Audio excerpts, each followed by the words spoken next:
Καλή σας μέρα. Χρόνια πολλά και τι καλά που μπορούμε να είμαστε Χριστούγεννα μαζί. Γιατί τα μαθήματα θαυμάτων έτσι κι αλλιώς διαπνέονται από το Πνεύμα του Χριστού. Οπότε είναι πολύ ωραίο που καθένα σπίτι του, στο χώρο του, μπορούμε και συνδεόμαστε αυτό το όμορφο πρωινό των Χριστουγέννων. Χρόνια πολλά λοιπόν. Και τίποτα δεν σταματάει τη σύνδεση. Ναι. Λοιπόν, σήμερα θα μιλήσουμε για κινηματογράφο. Δηλαδή, όταν πρωτοήρθε ο κινηματογράφος στην Ελλάδα, ήταν περίπου στα τέλη του 1800. Τα πρώτα πράγματα που προβλήθηκαν ήταν ένα πάρα πολύ μικρό φιλμάκι και αυτό είχε διάφορες σποραδικές σκηνές. Μία από τις σκηνές ήταν άλογα που έτρεχαν. Όμως αυτή η σκηνή ήταν ο φόβος και ο τρόμος των θεατών το 1896 στην Ελλάδα, επειδή για πρώτη φορά έβλεπαν κινηματογράφο, μια κινούμενη εικόνα και ένιωθαν ότι τα άλογα έρχονται κατά πάνω τους, οπότε πετάχτηκαν από τις καρέκλες, έτρεχαν πανικόβλητοι να βγουν από την αίθουσα, ούρλιαζαν, γιατί βεβαίως δεν είχαν εξοικειωθεί ακόμα με τις κινηματογραφικές ταινίες. Αυτό δεν σημαίνει ότι εμείς έχουμε εξοικειωθεί. Γιατί θυμηθείτε πόσες φορές σε μια ταινία δεν έχουμε κλάψει, ενώ ξέρουμε ότι είναι ταινία, δεν έχουμε φοβηθεί, ενώ ξέρουμε ότι είναι ταινία. Και τι κάνουμε όταν φοβόμαστε? Λύνουμε τα μάτια μας σε αυτή την ταινία, μπορεί και να αλλάξουμε κανάλι αν το βλέπουμε στην τηλεόραση ή εγκαταλείπουμε και την κινηματογραφική αίθουσα. Και αυτό είναι πάρα πολύ ωραίο γιατί μπορούμε να το κάνουμε. Αλλά στη ζωή πώς να το κάνεις τόσο εύκολα, να αλλάξεις κανάλι όταν ζεις μια τρομακτική ή δυσάρεστη ή οδυνηρή εμπειρία? Υπάρχει κάποιος τρόπος να εγκαταλείψεις αυτή την σκηνή τρόμου τόσο αβίαστα, εύκολα όπως το να αλλάξεις κανάλι? Υπάρχει. Τα μαθήματα θαυμάτων λένε ναι. Και μας λέει, καλώς ορίσατε στο μάθημα 23. Μπορώ να διαφύγω από τον κόσμο που βλέπω, εγκαταλείποντας τις επιθετικές σκέψεις. Η σημερινή ιδέα περιέχει το μόνο τρόπο διαφυγής από το φόβο που μπορεί ποτέ να πετύχει. Τίποτα άλλο δεν θα πετύχει, οτιδήποτε άλλο δεν έχει νόημα. Όμως αυτός ο τρόπος δεν μπορεί να αποτύχει. Κάθε σκέψη που έχεις αποτελεί κάποιο κομμάτι του κόσμου που βλέπεις. Πάλι η όραση εδώ. Είναι λοιπόν με τις σκέψεις σου με τις οποίες πρέπει να εργαστούμε, αν πρόκειται να αλλάξει η αντίληψή σου για τον κόσμο. Μιλάει για την όραση και μετά μιλάει για τις σκέψεις. Άρα μας φανερώνει ότι ο τρόπος που βλέπουμε τα πράγματα είναι και όχι η όραση καθ' αυτή. Συνεχίζει, μας το εξηγεί στην επόμενη παράγραφο. Εάν η αιτία του κόσμου που βλέπεις είναι οι επιθετικές σκέψεις, πρέπει να μάθεις ότι αυτές τις σκέψεις είναι που δεν θέλεις. Δεν έχει κανένα νόημα να λυπάσαι τον κόσμο, δεν υπάρχει κανένας λόγος να προσπαθείς να αλλάξεις τον κόσμο, επειδή ο κόσμος είναι ανίκανος για αλλαγή και επειδή είναι απλώς ένα αποτέλεσμα. Όμως πράγματι έχει νόημα να αλλάξεις τη σκέψη σου για τον κόσμο. Σε αυτή την περίπτωση αλλάζεις την αιτία και έτσι το αποτέλεσμα θα αλλάξει αυτόματα. Εδώ λοιπόν μας δείχνει έναν τρόπο να σκεφτόμαστε. Δηλαδή, οι περισσότερες θεραπείες που προσπαθούμε, οι περισσότερες αλλαγές που προσπαθούμε είναι η απάντηση σε μια ερώτηση που κάνουμε όλοι ή μας κάνουν. Και τώρα τι να κάνω, λέμε, ρωτάμε ή μας ρωτούν. Και τώρα τι να κάνω. Δεν σκεφτόμαστε και τώρα πώς να σκεφτώ. Δηλαδή ότι η σκέψη είναι η αιτία και το αποτέλεσμα αυτόματα θα ακολουθήσει εάν αλλάξει η αιτία που είναι η σκέψη μου. Αυτή είναι μια θέση που αν την υιοθετούσαμε από σήμερα θα έκανε τον εσωτερικό μας κόσμο διαφορετικό. Ναι, γιατί έχουμε συνηθίσει να αντιλαμβανόμαστε ότι ο εξωτερικός κόσμος έρχεται κατά πάνω μας, σαν τα άλογα σε εκείνη την ταινία. Δεν έχουμε αποκτήσει επίγνωση συνειδητή ότι ο τρόπος που βλέπουμε τα πράγματα νοερά, ο τρόπος που σκεπτόμαστε είναι η αιτία για αυτά που νιώθουμε και αυτά που βιώνουμε. Και όταν μιλάει για ότι αν η αιτία του κόσμου που βλέπω είναι οι επιθετικές μου σκέψεις, τότε πρέπει να μάθω να κατανοήσω ότι είναι αυτές οι σκέψεις που δεν θέλω, όχι τον κόσμο εκεί έξω που είναι αποτέλεσμα των σκέψεών μου. Αυτό θέλει λίγο να το στοχαστεί κανείς. Να στοχαστεί ότι επειδή σκέφτομαι επιθετικά, μέσα στο νου μου βλέπω έναν επιθετικό κόσμο, πριν καν τον δω έξω. Πώς λέμε Γιάννης κερνάει, Γιάννης πίνει, ακριβώς αυτό μου συμβαίνει. Κάθε φορά που σκέφτομαι επιθετικά, φτιάχνει το άνθρωπος μόνος του. Και μετά αυτό το προβάλλει έξω. Άρα ο κόσμος που βλέπω έξω μας λέει ότι είναι το αποτέλεσμα του κόσμου που βλέπω μέσα. Είναι μια εικόνα προβεβλημένη του νου μου εκεί έξω, όσον αφορά τις ερμηνείες κάταρχας. Ναι, και αν είχαμε συνειδητή επίγνωση πόση δύναμη έχει ο νους μας για να δημιουργεί την πραγματικότητά μας, θα νιώθαμε ίσως λίγο τρόμο, τι έχω φτιάξει, και απέραντη ευτυχία, τι μπορώ να φτιάξω. Ας δούμε λοιπόν πώς, χωρίς να συνειδητοποιούμε, έχουμε μια μηχανή κινηματογραφική μέσα στο νου μας, τις σκέψεις μας, παράγονται και μετά αυτές προβάλλονται προς τα έξω. Η αιτία είναι στο νου μας. Ο κόσμος είναι το αποτέλεσμα. Η αιτία λοιπόν είναι μέσα στο νου μου, σαν μια κινηματογραφική μηχανή προβολής. Ακριβώς. Στην μηχανή προβολής είναι το φιλμ και από εκεί προβάλλεται προς τα έξω και βλέπουμε ας πούμε μία διαμάχη. Και τώρα μοιάζει να είναι στην οθόνη έξω του κόσμου, ενώ είναι μέσα στην ταινία που προβάλλεται στη μηχανή. Γι' αυτό τα θαύματα μας συστήνουν. Δεν υπάρχει λόγος να προσπαθείς να αλλάξεις τον κόσμο.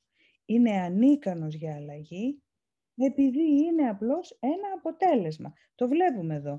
Η εικόνα αυτή είναι ένα αποτέλεσμα της ταινίας που είναι μέσα στη μηχανή προβολή.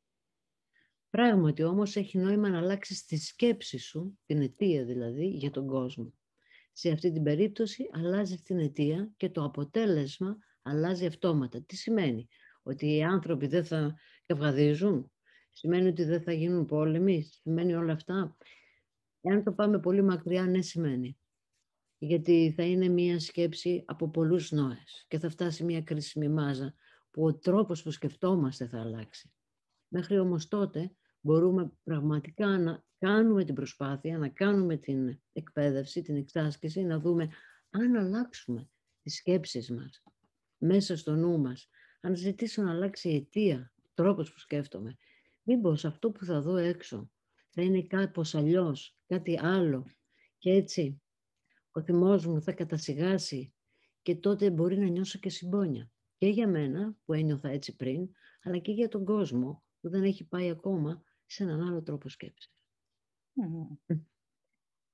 Άρα, μας προτρέπουν τα μαθήματα θαυμάτων να αποκτήσουμε επίγνωση της τεράστιας δύναμης που έχουμε μέσα στο νου μας, να δημιουργούμε τις πραγματικότητες τις οποίες βιώνουμε και στη συνέχεια να επέμβουμε σε αυτή την ροή σκέψεων συνειδητά και με τη βούλησή μας για να την κατευθύνουμε προς το όντως αληθινό, προς το αθάνατο, προς την ειρήνη.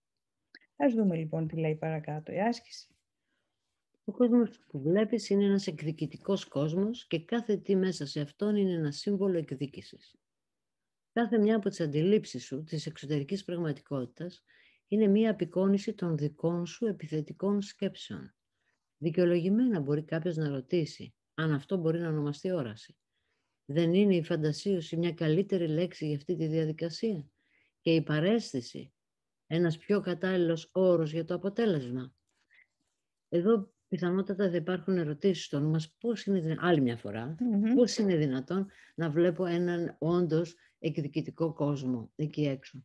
Με πολύ λίγα λόγια να πούμε αυτό που είπαμε και χθες για το ότι βλέπω είναι μία εκδίκηση.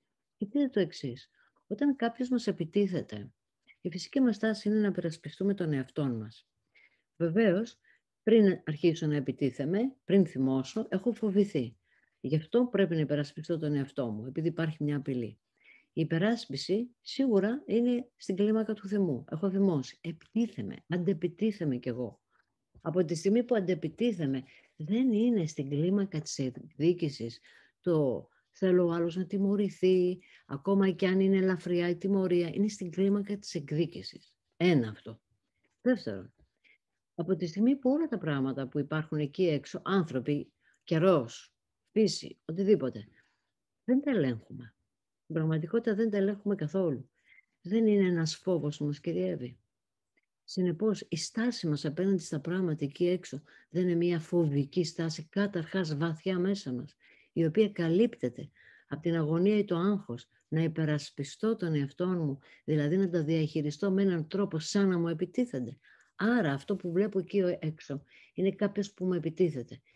Γιατί τώρα είναι εκδίκηση? Είναι γιατί εγώ πρώτη έχω σκεφτεί μέσα μου, έχω διαχωριστεί από όλα αυτά εκεί έξω για να με προστατεύσω. Έτσι λοιπόν έχω επιτεθεί στην ίδια την ενότητα και περιμένω ότι ο κόσμος θα μου αντεπιτεθεί επειδή πρώτη διαχωρίστηκα από αυτόν.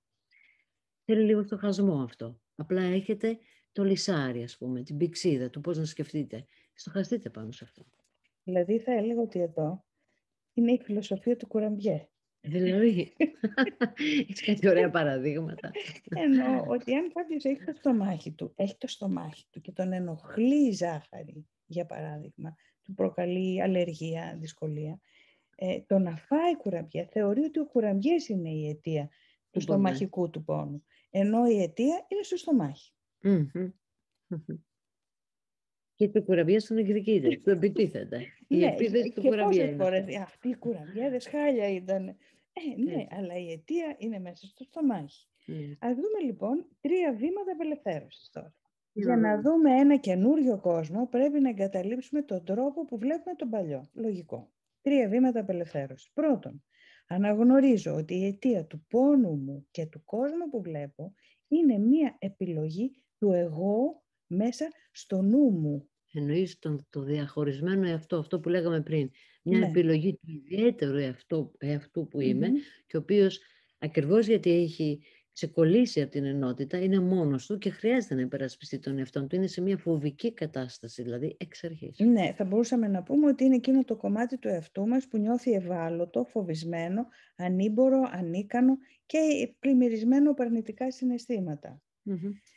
Τι κάνω λοιπόν? Δεύτερον, αποφασίζω να εγκαταλείψω την αιτία. Αφού η αιτία είναι σε αυτό το κομμάτι, αποφασίζω να εγκαταλείψω αυτή την αιτία. Το πρώτο λοιπόν είναι ότι αναγνωρίζω. Το δεύτερο είναι να αναγνωρίζω την αιτία, εγκαταλείπω την αιτία. Και το τρίτο έρχεται μόνο του.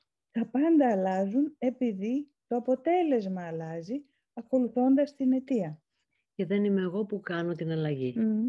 Κάτι άλλο, κάποιος άλλος κάνει την αλλαγή, όχι εγώ. Η δικιά μου δουλειά είναι να αναγνωρίσω την αιτία που φοβάμαι ή την αιτία που θυμώνω, ότι είναι ο φόβος, τουλάχιστον να φτάσω μέχρι εκεί, και να εγκαταλείψω αυτή την αιτία. Να θέλω να απελευθερωθώ από τον φόβο, να θέλω να απελευθερωθώ από τον θυμό που προκαλεί ο φόβος. Γιατί η ερώτηση θα μπορούσε να είναι, και από τι να απελευθερωθώ? Γιατί είναι πόνος? Είναι πόνος γιατί ο θυμός έχει συνέπειες. Ακριβώς. Στην υγεία μου τουλάχιστον. Έτσι. Αν με ενδιαφέρει το σώμα και η υγεία μου τουλάχιστον. Και βεβαίως επιτίθεται στην ειρήνη του νου. Έτσι. Να δούμε λοιπόν τη συνέχεια του μαθήματος. Βλέπεις τον κόσμο που έχεις φτιάξει, μας λέει το μάθημα 23. Βεβαίως βλέπουμε τον κόσμο που έχουμε φτιάξει, αλλά δεν βλέπεις τον εαυτό σου ως τον κατασκευαστή των εικόνων. Εδώ μας φέρνει ξανά την δύναμη της δημιουργίας ή της κατασκευής της πραγματικότητας πάλι στα χέρια μας. Ναι. Αυτό είναι σημαντικό, δηλαδή δεν μας κατηγορεί, δεν κατηγορεί τον κόσμο, απλά επαναφέρει σε εμάς αν θες, την εξουσία που έχω πάνω σε αυτά που βλέπω. Ακριβώς. Δηλαδή είμαστε οι κινηματογραφιστές, φτιάχνουμε εικόνες μέσα στο νου μας. Φτιάχνουμε την ταινία, την προβάλλουμε. Ακριβώς. Δεν μπορείς να σωθείς από τον κόσμο, αλλά μπορείς να διαφύγεις από την αιτία του. Δηλαδή, δεν μπορώ να σωθώ από τα άλογα που τρέχουν στην οθόνη και έρχονται κατά πάνω μου, επειδή αυτά είναι αποτέλεσμα.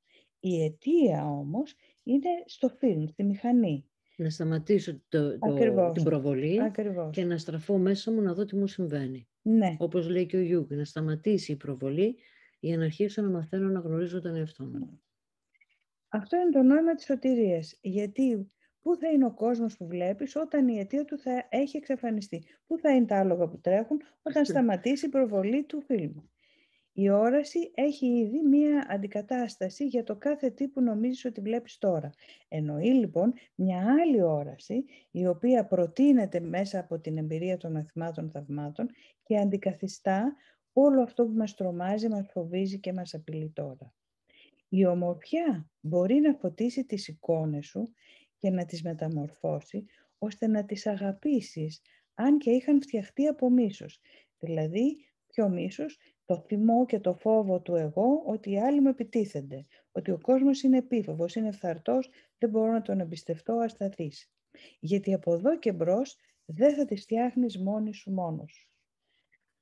Ώστε να τις αγαπήσαν και είχαν φτιαχτεί από μίσος. Βλέπετε ότι οι λέξεις όπως η εκδίκηση και το μίσος που χρησιμοποιούν τα θαύματα είναι λέξεις οι οποίες δεν κάνουν διαχωρισμό, δεν ταξινομούνται βάσει μιας κλίμακας λιγότερο μίσος ή περισσότερο μίσος, για να το πω αν είναι μίσος πολύ μικρό, να το πω μικρή απέχθεια ή δυσαρέσκεια. Το λένε κατευθείαν με το όνομα που έχει η κλίμακα διαβάθμισης των συγκεκριμένων συναισθημάτων.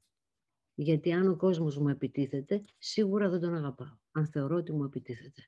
Και αφού δεν τον αγαπάω, τον φοβάμαι. Και αφού τον φοβάμαι, πρέπει να τον μισώ.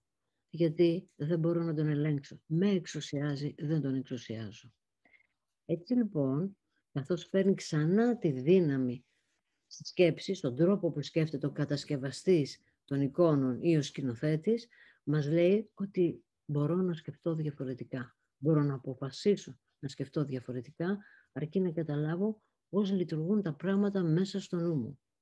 Και εκεί έχω τη δύναμη να επιλέξω αλλιώς. Η Μαρία μας ρωτάει εδώ, μας έχει γράψει μια ερώτηση στο chat, έχει κάποια μοναξιά όταν εμείς σκεπτόμαστε διαφορετικά?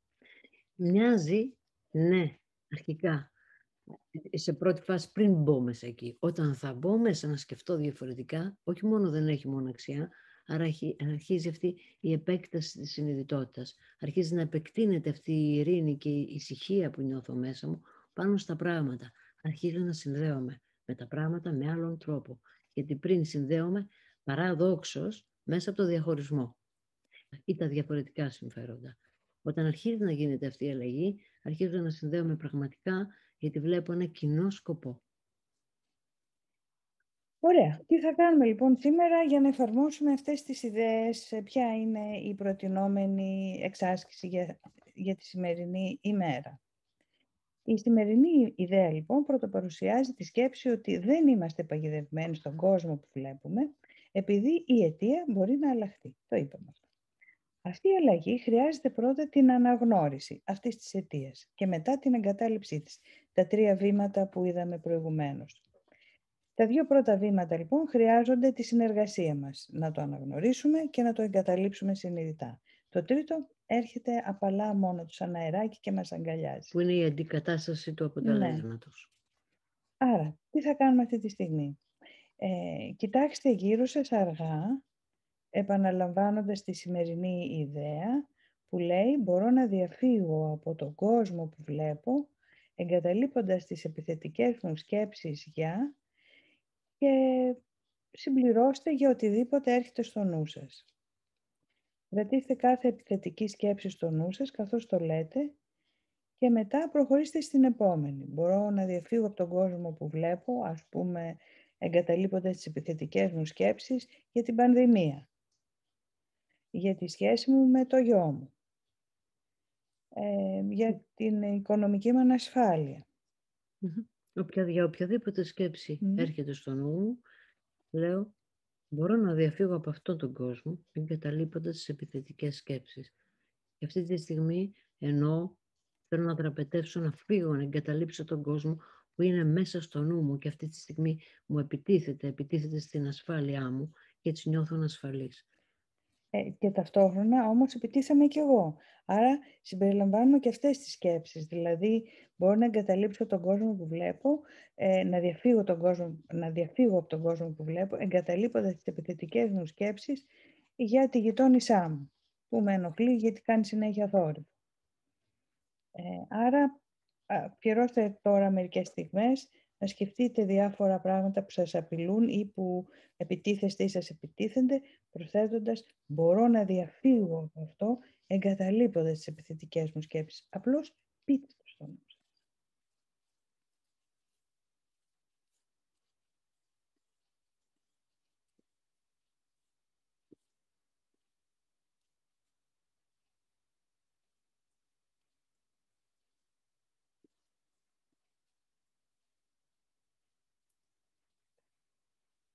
Ωραία, αυτό θα το επαναλάβουμε, η πρόταση είναι να το επαναλάβουμε μέσα στην ημέρα, ακόμα μερικές φορές, 3-4 φορές είναι η επανάληψη, αφιερώστε 1 λεπτό, να αποκτήσετε επίγνωση αυτού που νιώθετε να σας απειλεί ή που επιτίθεστε εσείς μέσα στο νου σας αυτό, λέγοντας μπορώ να διαφύγω από τον κόσμο που βλέπω εγκαταλείποντας τις επιθετικές μου σκέψεις. Και εμπιστευτείτε το, λιθαράκι, λιθαράκι. Χτίζετε κάτι μεγαλειώδες και θα το δείτε καθώς θα περνάει ο καιρός.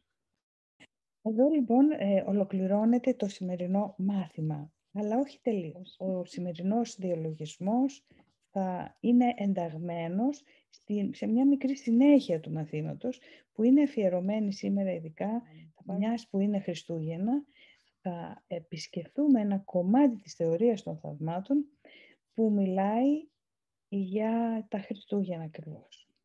Το μήνυμα των Χριστουγέννων, λοιπόν. Ωραία. Να πάμε στο μάθημα. Τα μαθήματα θαυμάτων, λοιπόν, έχουν ένα μήνυμα για τα Χριστούγεννα. Διαβάζουμε, λοιπόν, από τη θεωρία ένα κομμάτι και είναι ένα κομμάτι από το κεφάλαιο 15 της θεωρίας. Το σύμβολο των Χριστουγέννων είναι ένα άστρο, ένα φως στο σκοτάδι. Μην το βλέπεις έξω από τον εαυτό σου, αλλά βλέπε το να λάμπει στα εσωτερικά ουράνια και δέξου το ως το σύμβολο ότι η ώρα του Χριστού έχει έρθει. Σημαίνει ότι έχει έρθει η στιγμή να γεννηθεί μέσα στη φάτνη του νου μας, μέσα στη φάτνη της καρδιάς μας, μια νέα αντίληψη για τον κόσμο. Αυτά τα Χριστούγεννα, λέει, δώσε στο Άγιο Πνεύμα κάθε τι που σε πληγώνει. Δώσε μου τα φορτία σου και θα κάνω το ζυγό σου ελαφρύτερο. Δηλαδή μας προτείνουν τα μαθήματα θαυμάτων οτιδήποτε μας βαραίνει, παράπονο, θυμό, οργή, ανησυχία, φόβο, να κάνουμε αυτή την κίνηση, να πούμε στο Άγιο Πνεύμα, στο Πνεύμα, στην ανώτερη νοημοσύνη της αγάπης μέσα μας και που μας αγκαλιάζει όλους, σου δίνω αυτά τα βάρη, σου δίνω αυτά τα παράπονα. Άφησε τον εαυτό σου να θεραπευτεί πλήρως, ώστε να ενωθείς μαζί του στη θεραπεία, εννοεί με το πνεύμα του Χριστού, και γιορτάσουμε μαζί την απελευθέρωσή μας, απελευθερώνοντας όλους μαζί με εμάς. Βασικότατο. Δεν μπορούμε να απελευθερωθούμε μόνοι μας. Μην αφήσεις τίποτα πίσω, επειδή η αποδέσμευση είναι καθολική και όταν την έχεις αποδεχθεί μαζί μου, θα την προσφέρεις μαζί μου. Μιλάει ο Ιησούς και λέει αυτό. Μην αφήσεις κανένας είδους απελπισία να σκιάσει τη χαρά των Χριστουγέννων, διότι η εποχή του Χριστού είναι άνευ νοήματος αν δεν υπάρχει χαρά.